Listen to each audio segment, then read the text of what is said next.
duele a quien le duele. Yo no sé por qué los sufridores tratan de negar lo innegable. Y se inauguró con la Revolución Ciudadana, empezó con una fuerte donación del gobierno central, de mi gobierno, 750 millones de dólares. Los sufridores dicen, corren que trabaja, la verdad es que no tengo tiempo libre. Mi principal actividad cuando estoy acá en Bélgica es terminar mi libro, que tengo ya más de un año de atrás. Tenía que entregar el 1 de junio del año anterior, ya tengo más de 500 páginas, lo cual no es muy comercial, pero casi toca. En todo caso, viajé de nuevo a Latinoamérica, a Caracas, me invitaron a una conferencia por los 200 años de la doctrina Monroe. Eso significa preparar la conferencia. Cuando la gente se entera que voy a México, a Caracas o a Latinoamérica, todo Ecuador me busca. Entonces también tenemos agenda full a los lugares en que visitamos, sobre todo en América Latina. Espero que estén pasando muy bien la fiesta del Quito. Qué alegría que por fin esté ese metro. Debe estar hecho en la mitad del tiempo. Costó más de lo que se presupuestó, es normal, hay imprevistos, pero recuerden cuando un alcalde redujo el contrato para decir que nosotros habíamos hecho con sobreprecio el contrato, resulta que redujo la parte que era el cobro, el sistema de cobro. Por eso se demoró el metro. Por la parte más fácil, ya estaba la infraestructura, ya estaba lo principal, los trenes, las estaciones, todo. No había el sistema de cobro. Y no lo pudieron resolver las anteriores administraciones hasta que tuvo que llegar una administración de la Revolución Ciudadana. Y en menos de 8 meses, ¿cuánto? Llegó en febrero, pero recién, ¿cuándo asumieron? Febrero mismo, no recuerdo. Pero tenemos marzo, abril, mayo, junio, julio, agosto, septiembre, octubre. Bueno, 10 meses, pongámosle, resolvió lo que no habían podido hacer las anteriores administraciones. Empezó con la Revolución Ciudadana, el metro. Duele a quien le duele. Yo no sé por qué los sufridores tratan de negar lo innegable. Y se inauguró con la Revolución Ciudadana, empezó con una fuerte donación del gobierno central, de mi gobierno, 750 millones de dólares, en la administración de Augusto Barrera, que fue un gran alcalde, fue un muy buen alcalde.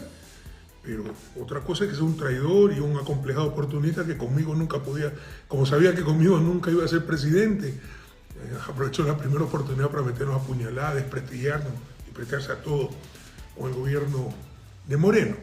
Pero en todo caso, se empezó con una administración de Revolución Ciudadana y se inaugura con otra administración de Revolución Ciudadana. ¿Y cuál es la visión, compañeros? Esto es lo que siempre iba a suceder.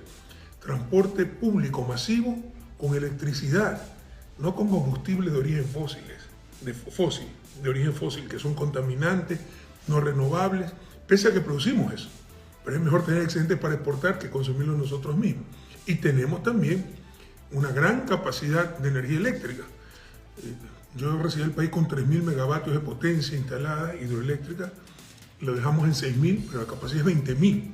Entonces debíamos apuntar para que todas las necesidades de energía se puedan atender con energía eléctrica, amigable, renovable, transporte público.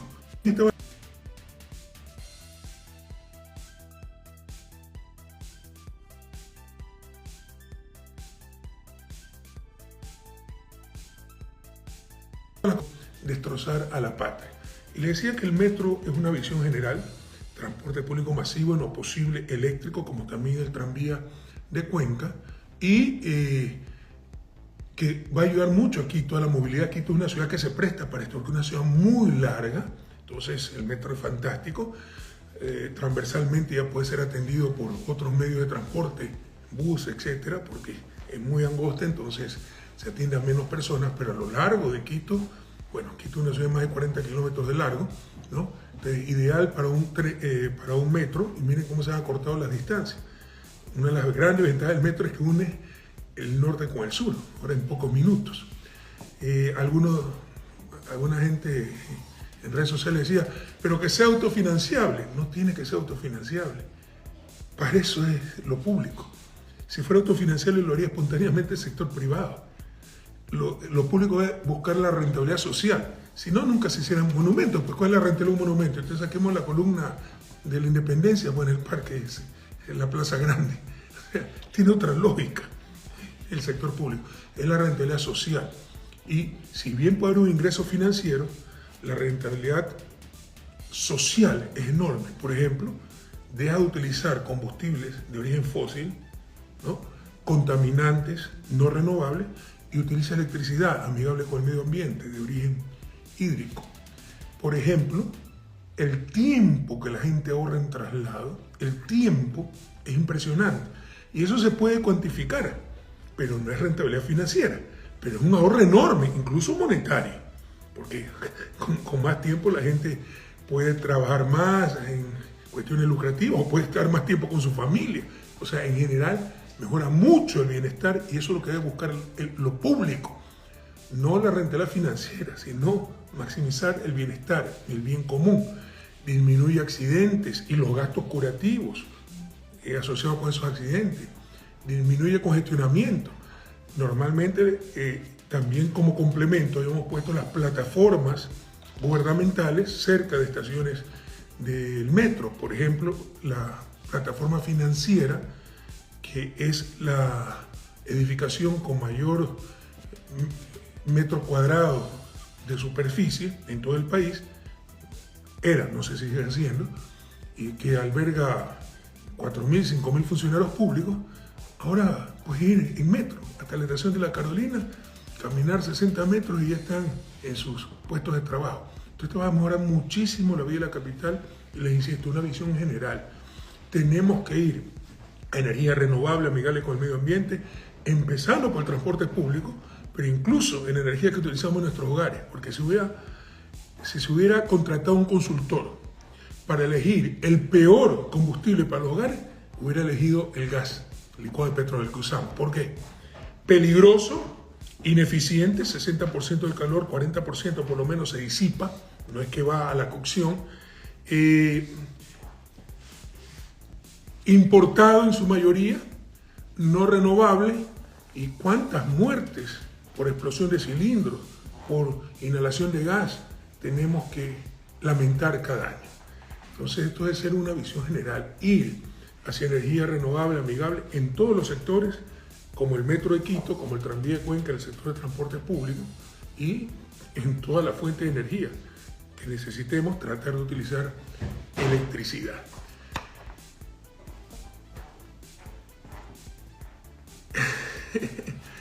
¿Qué les puedo decir en estas fechas, queridas compañeras, queridos compañeros? Me preguntan nuevamente mi participación internacional. Como les decía, fue una conferencia internacional en Venezuela, 200 años de doctrina Monroe. ¿Qué es la doctrina Monroe? Fue el quinto presidente de Estados Unidos que dijo América para los americanos, pero eso era 1823. Entonces se entendió, y era realmente el espíritu de la frase, era un informante del Congreso, que era para evitar que las potencias europeas reconquisten América, porque se habían fortalecido las monarquías anteriormente colonizadoras de Europa con la derrota de Napoleón en Waterloo, 1815. Yo vivo muy cerca de Waterloo, me voy en bicicleta, es increíble eso. Entonces se había conformado la Santa Alianza, Rusia, Prusia, Austria, con el objetivo sagrado de reinstalar las monarquías absolutistas en nombre de la fe, en nombre del derecho divino que tenían los reyes, y querían reconquistar las antiguas colonias que se habían independizado en América.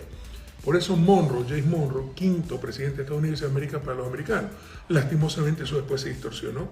Cuando ellos fueron muy poderosos, ya en 1845, surgió la tesis del destino manifiesto, que como eran superiores moralmente al resto, el hemisferio, no solo América, el hemisferio occidental les pertenecía. Luego eso se reforzó ya cuando se convirtió en potencia Estados Unidos, venciendo a España en la guerra hispano-estadounidense. La derrota fue en 1898 y perdió Cuba, Puerto Rico, sus dos últimas colonias en América Latina. Perdió España, pero también perdió Guam y Filipinas. Y luego, pues, con el corolario Roosevelt, ¿no? La variación Roosevelt, de Theodore Roosevelt, fue el 25º presidente estadounidense.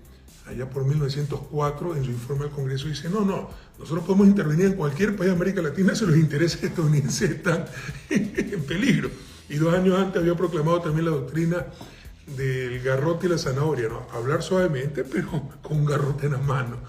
Por si acaso, en 1906 le dieron el Premio Nobel de la Paz. Fue el primer norteamericano, estadounidense, a recibir el Premio Nobel de la Paz, a ese tipo. Y de ahí, pues, todos conocemos la historia de invasiones. Yo no tengo nada contra los estadounidenses. Yo estudié en Estados Unidos, de los años más felices de mi vida. Admiro mucho esa nación. Pero no podemos tapar el sol con un dedo. Su política exterior, sobre todo hacia América Latina, y su imperialismo son innegables. Invasiones, intromisiones, injerencias. Y algunas veces contra dictaduras como la de Noriega en Panamá, que antes había sido empleado de la CIA, ¿no? Otras veces contra democracias como la de Allende o Jacobo Arbenz en Guatemala. O sea, algunas veces contra gobiernos corruptos, otras veces contra gobiernos honestos. ¿Cuál es el denominador común? Siempre en función de sus intereses, eso no se equivoque, ¿no? Lo único recurrente en esas intervenciones es la defensa de sus intereses. Y tal vez ellos son los que están haciendo lo correcto, no en el abuso de la fuerza, pero en defender sus intereses. Somos nosotros los que nos equivocamos cuando creemos que el mundo es un cuento de hadas y lo que hacen ellos es nuestro beneficio. No.